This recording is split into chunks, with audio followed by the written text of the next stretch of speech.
വളരെ പതുക്കെയാണ് ആംബുലൻസ് നീങ്ങുന്നത്. അത് വലിയ ഗതാഗതക്കുരുക്ക് കാരണമാണോ അതോ വഴിയോരങ്ങളിലൊക്കെ അദ്ദേഹത്തെ കാണാൻ അവശേഷിച്ച അല്ലെങ്കിൽ കാണാൻ സാധിക്കാതെ പുറത്ത് നിൽക്കുന്നവർക്ക് കാണാൻ ഒരു അവസരം നൽകുക എന്ന തരത്തിൽ വളരെ പതുക്കെയാണ് ആംബുലൻസ് പോകുന്നത്. അത് അങ്ങനെ തീരുമാനിച്ചു തന്നെയാണോ?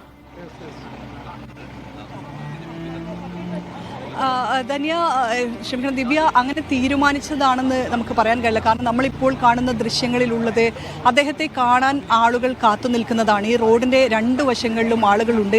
നേരത്തെ MTയെ കാണാൻ, MT ഒരു നോക്ക് കാണാൻ വേണ്ടി ഇവിടേക്ക് എത്തിയിരുന്നവർ, പക്ഷേ അദ്ദേഹത്തിനെ കാണാൻ പറ്റിയിരുന്നില്ല. സമയം കഴിഞ്ഞതുകൊണ്ട് തന്നെ അദ്ദേഹത്തിനെ കാണാൻ സാധിച്ചിരുന്നില്ല.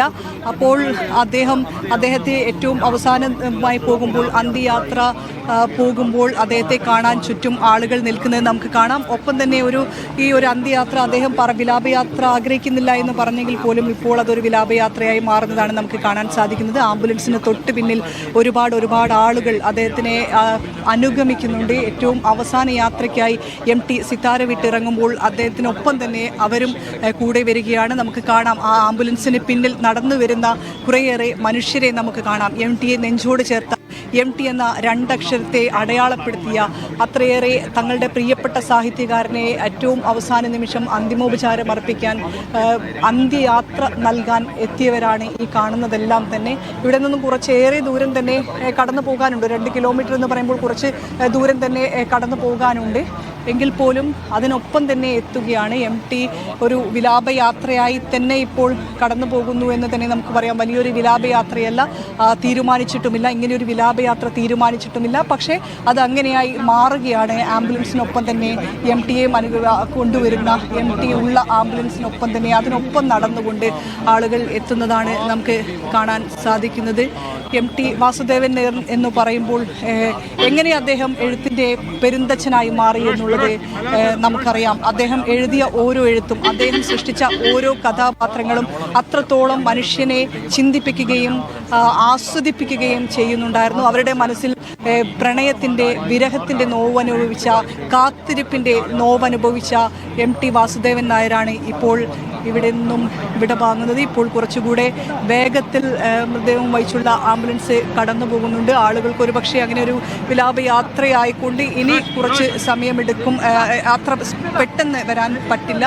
എന്തായാലും അല്പസമയത്തിനുള്ളിൽ നിന്നും MT വാസുദേവൻ നായരുമായുള്ള ആംബുലൻസ് മാവൂർ റോഡിലെ ശ്മശാനത്തിലേക്ക് എത്തും. അവിടെ ഇപ്പോൾ സ്മൃതിവനം എന്നുള്ളതാണ് സ്മൃതിപഥം എന്നുള്ളതാണ് അതിന് പേരിട്ടിരിക്കുന്നത്. ശ്മശാനത്തിൽ അവിടേക്കാണ് MT വരുന്നത്. ഇനി MT അവിടെയാണ് ഉറങ്ങാൻ പോകുന്നത്.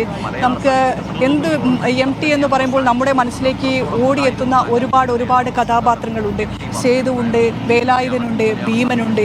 രണ്ടാം ഊഴത്തിൽ ഒരു ഭീമനെ സൃഷ്ടിച്ചപ്പോൾ എന്തായിരുന്നു ഭീമൻ? മഹാഭാരതത്തിൽ കാണാത്ത ഒരു ഭീമനെ നമുക്ക് കാണാൻ സാധിച്ചത് MTയിലൂടെയാണ്. നമ്മുടെ ഭീമനെ നമ്മൾ വായിച്ചതിനെയെല്ലാം മറ്റൊരു ചിത്രം തന്ന, അല്ലെങ്കിൽ മറ്റൊരു വശം ഭീമൻ ഉണ്ടായിരുന്നു എന്ന് പറഞ്ഞു തന്നത് MTയാണ്. MTയുടെ എക്കാലത്തെ മാസ്റ്റർ പീസായി മാറിയ ഒരു നോവൽ കൂടിയാണ് MT. ഇപ്പോൾ നമുക്ക് പോകുന്ന വഴിയോരങ്ങളിൽ കാണാം, ആളുകൾ ഇരുവശങ്ങളിലും MTയെ കാണാൻ വേണ്ടി കാത്തു നിൽക്കുന്നുണ്ട്. സിത്താരയിലേക്ക് എത്താൻ പറ്റാത്ത ആളുകളാകും ഈ റോഡിൻ്റെ വശങ്ങളിലെല്ലാം തന്നെ MTയെ കാണാൻ വേണ്ടി ആളുകൾ എത്തുന്നുണ്ട്.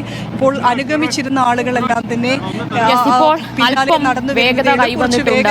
ആംബുലൻസിന് 2.5 കിലോമീറ്റർ മാത്രമേയുള്ളൂ സിത്താരയിൽ നിന്ന് സ്മൃതിപഥം എന്ന ശ്മശാനത്തിലേക്ക്. കുറേ വർഷങ്ങളായി, അല്ലെങ്കിൽ അദ്ദേഹത്തിന്റെ അവസാന നാളുകൾ ജീവിച്ചു തീർത്ത സിത്താരയിൽ നിന്ന് അദ്ദേഹം പടിയിറങ്ങിയിരിക്കുകയാണ്. സിത്താര ഇപ്പോൾ ശൂന്യമാണ്. ഇനി MT ഇല്ലാത്ത സിത്താരയാണ് എന്ന് പറയേണ്ടി വരും. അവിടെ വലിയൊരു ശൂന്യത സൃഷ്ടിച്ചുകൊണ്ട്, മലയാളികളുടെ മനസ്സിൽ തന്നെ വലിയൊരു ശൂന്യത സൃഷ്ടിച്ചുകൊണ്ട് MT യാത്രയാവുകയാണ്. മലയാള ഭാഷയെ ലോകത്തിന്റെ നെറുകയിലേക്ക് കൈപിടിച്ചുയർത്തിയ കഥകളുടെ സാഹിത്യത്തിന്റെ പെരുന്തച്ഛൻ, കുലപതി MT വാസുദേവൻ നായർ യാത്രയാകുന്നു. എഴുതിയാലും തീരാത്ത കഥയായി, വായിച്ചാലും അവസാനിക്കാത്ത വലിയൊരു നോവലായി, കഥയായി MT ഇപ്പോഴും അവശേഷിക്കുന്നു മലയാളികളുടെ മനസ്സിൽ. അദ്ദേഹം സിത്താരയിൽ നിന്നിപ്പോൾ സ്മൃതിപഥം എന്ന ശ്മശാനത്തിലേക്ക് അദ്ദേഹത്തെയും കൊണ്ടുള്ള ആംബുലൻസ് ഇപ്പോൾ യാത്രയാവുകയാണ്. പോലീസ് വഴിയൊരുക്കുകയാണ് അദ്ദേഹത്തിന്. വഴിയിലുടനീളം പലരും കാത്തിരിക്കുന്നുണ്ട് MT ഒരു നോക്ക് കാണാനായി. സിത്താരയിലേക്കും ആളുകളുടെ പ്രവാഹം തന്നെയായിരുന്നു. അവസാനമായി ഒരു നോക്ക് അദ്ദേഹത്തെ കാണണം എന്ന ആഗ്രഹവും പേറി അവിടെ എത്തിയ ഒരുപാട് ജനങ്ങളുണ്ടായിരുന്നു. പക്ഷേ എല്ലാവർക്കും കാണാനുള്ള അവസരം നൽകാൻ കഴിഞ്ഞിരുന്നില്ല. കാരണം നേരത്തെ തീരുമാനിച്ചത് പ്രകാരം സംസ്കാര ചടങ്ങുകൾ 5 മണിയോടുകൂടി പൂർത്തിയാക്കേണ്ടിയിരിക്കുന്നു. അപ്പോൾ അതടക്കം കണക്കിലെടുത്തുകൊണ്ടാണ് പൊതുദർശനം അവസാനിപ്പിച്ചുകൊണ്ട് MT സിതാരയിൽ നിന്നിപ്പോൾ ശ്മശാനത്തിലേക്ക് കൊണ്ടുപോകുന്നത്.